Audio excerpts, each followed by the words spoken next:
So hello what's up, कैसे हैं आप सब। कल है सीए इंटर ऑडिट का एग्जाम, जनवरी 25। धूम मचाने का टाइम आ गया है, तो मैं लेके आ गया हूं आपके साथ ऑडिट की पेपर राइटिंग टिप्स। अभी जैसा भी माहौल है मुझे फर्क नहीं पड़ता, आपने अपनी पॉजिटिविटी से वीडियो को जरूर लाइक करना है। कल मैंने आपको लाइक टारगेट दिया था 400 लाइक्स का, हिसाब 2500 लाइक तक आपने उसको पहुंचा दिया। ठीक है, this is the positivity I want from all of you. आज भी अगेन मैं आपको वही लाइक टारगेट दे रहा हूं 400 लाइक्स का, एंड आई एम श्योर आप कहीं ना कहीं धूम मचा दोगे। सबसे पहले आ जाओ, फर्स्ट 15 मिनट्स की बात करते हैं। पहले 15 मिनट में सर हमको क्या करना है? मैंने कहा कुछ नहीं करना।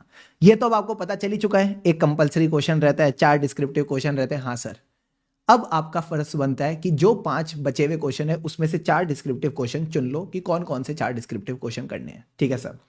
प्लस मैं आपको एक छोटी सी बात बता रहा हूं, जो मैं स्मार्ट वर्क करता था। सर क्या स्मार्ट वर्क करते थे? जो स्टार्टिंग के 15 मिनट होते हैं ना, अपना दिमाग अलग ही दौड़ रहा होता है। जैसे ही क्वेश्चन देख रहे होते हैं, मस्त वो 4-4 5-5 पॉइंट याद आ रहे होते हैं। तो मैं क्या करता था ना, अपने आसपास का थोड़ा माहौल देखता था।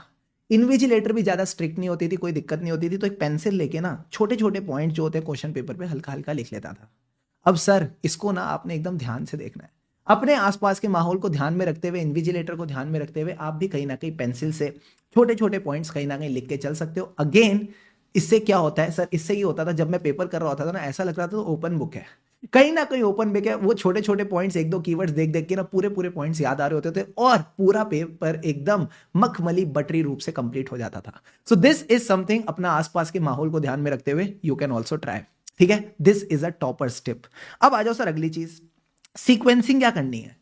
सीक्वेंसिंग क्या करनी है, तो सबसे पहले आपने करने अपने बेस्ट 3 डिस्क्रिप्टिव क्वेश्चन। जो 3 बेस्ट डिस्क्रिप्टिव क्वेश्चंस आपको आते हैं उनको उठाओ और उनको निपटाओ इन 1.5 आवर्स। यानी हर क्वेश्चन के लिए मैं आपको 30 मिनट्स दे रहा हूं। अब सारे बच्चे मेरे साथ कमिटमेंट करते हुए चलेंगे कि कितना स्कोर करेंगे।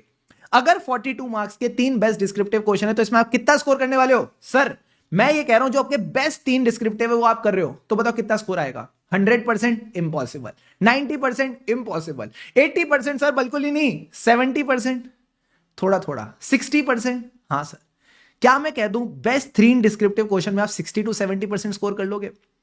यार 60% 70% इज रीजनेबल, यस और नो? यस सर, कहीं ना कहीं 60 to 70% तो हम स्कोर कर ही लेंगे। मैं अभी वो टॉपर्स की बात कर ही नहीं रहा, 90 100 80 वाले नहीं। अपन मीठा मीठा प्यारे तरीके से चलते हैं, 60 to 70%। अगर मैं 60 to 70% बोलूं तो क्या मैं बोलूं ये हो गया लगभग 24 से लेके 28 marks. Yes sir, 24 to 28 marks इस वाले पार्ट में हम स्कोर करके चल सकते हैं, कोई दिक्कत की बात नहीं है। ठीक है सर। अगर मैं बात करूं एमसीक्यूज की, जैसा आपको पता है केस स्टडी बेस्ड एमसीक्यूज आते हैं, तो आपके पास इंटीग्रेटेड केस सिनेरियोज आएंगे जिसके नीचे छोटे छोटे क्वेश्चंस होंगे और उनके एमसीक्यूज अटेम्प्ट करने होते हैं। ऑडिट में जो पास्ट ट्रेंड रहा है उसके हिसाब से मैं आपसे रिक्वेस्ट करूंगा, पहले क्वेश्चंस रीड करना, फिर जरूरत पड़े तो केस स्टडी रीड करना। मोस्टली क्वेश्चंस ऐसा हो सकता है आपके सिर्फ फर्स्ट टाइम जो नीचे वाले क्वेश्चंस होते हैं उनको पढ़ के हो जाए, केस स्टडी में दिमाग खराब करने की जरूरत ही ना पड़े। So depending on the questions आप डिसाइड करना केस स्टडी रीड करनी है या नहीं। इसके लिए मैं आपको अराउंड 30 to 45 मिनट्स दे रहा हूं। अब मुझे बताओ एमसीक्यूज में कितने लाने वाले हो? एमसीक्यूज में कितने लाने वाले हो? यहां तो एग्जामिनर का कुछ वो है ही नहीं, यहां ज्यादा दिमाग लगाना ही नहीं है। सिंपल सी बात है, कोर्स कवर किया, 4 ऑप्शन देखोगे, अपने आप चीजें क्लिक कर जाएंगी। यहां पे बताओ कितने लाओगे? 30 out of 30? सर फालतू बातें नहीं, लेट्स बी रियलिस्टिक। तो कितना? क्या मैं बोल दूं 20 to 22 मार्क्स? 20 to 22, 20 to 24 मान सकते हैं? हाँ सर, 20 to 24 मान सकते, कहीं ना कहीं 20 to 24 मार्क्स मान सकते हो, कोई दिक्कत की बात नहीं। 20 से 24 नंबर तो हम आराम से ला सकते हैं। इतना तो है कि भाई अगर हाँ 15 क्वेश्चन आते हैं, 15 क्वेश्चन आते तो 10 तो हम कम से कम ठीक कर ही लेंगे, इतनी कवरेज है हमारी। Deal done sir. अब आते हैं रिमेनिंग क्वेश्चंस पे। जो आपके रिमेनिंग क्वेश्चन बच गए, 2 क्वेश्चन बच गए, वो 28 नंबर के हैं। इसमें कितने लाओगे? सर इसमें आप मान लो 30 से 40%, कहीं ना कहीं इसमें 30 से 40% तक हम ला सकते हैं। This is what we can do. अगर मैं 28 का 30% करूं तो कितना आता है? 3 2 6 प्लस 24 8, ये बन जाएंगे 8 to 30 to 40%। 40 करें तो कितना होता है? 11 नंबर। 8 से 11 नंबर सर इसमें ले आएंगे, 8 से 11 नंबर इसमें ले आएंगे। तो अगर आप देखो, अगर हम एकदम प्रूडेंस के हिसाब से भी चलें, एकदम प्रूडेंशियल टारगेट्स भी रखे, तो यहां आपने कहा था 60 to 70% एमसीक्यूज में इतना, और यहां पे 30 to 40%, इतनी तो अपनी कवरेज है।